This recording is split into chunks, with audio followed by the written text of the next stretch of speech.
Hello, welcome to the Hall of Kings with Andu and Omari. Here we don't just crown rulers, we immortalize legends. This is a sanctuary for the forgotten and the fearless, the tyrants and the triumphant, those who shaped history with blood, brilliance, or both. Kings, queens, warriors, and visionaries, their reigns may have been golden or brutal, but their impact was undeniable.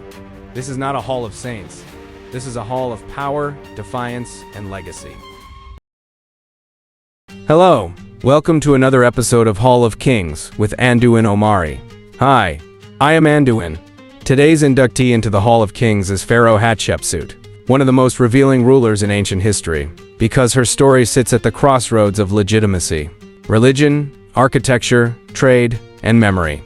She was born into Egypt's 18th dynasty, the daughter of Thutmose I and Queen Ahmose, and she moved through power in the expected royal pattern, wife of Thutmose II, then regent for the young Thutmose III, but she did not remain a caretaker. She took full pharaonic authority and ruled, for about 22 years, as an active sovereign. That matters, because her reign was not accidental. It was strategic. Hatshepsut understood that in Egypt, power was never just military. It was symbolic. So she built a political system around legitimacy. She tied herself to the gods. She presented herself as chosen by Amen. She used royal imagery with male regalia, because the office of pharaoh had a visual language, and she learned how to speak it fluently.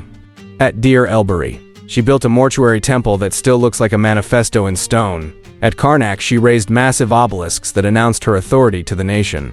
And with the expedition to Punt, she proved that her reign could deliver trade, luxury, incense, ebony, gold, and living myrrh trees. That was not just commerce. It was statecraft. It told Egypt and the wider world that the kingdom was stable, prosperous, and functioning under her command.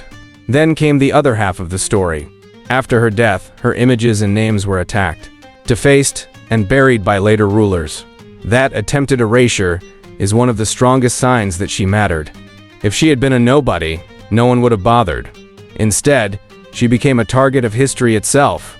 So Hatshepsut stands out not only because she was female, but because she ruled successfully inside a male-coded system, expanded Egypt's reach, transformed architecture into political language, and forced the ancient world to wrestle with a simple fact: power remembers whoever knows how to shape the story.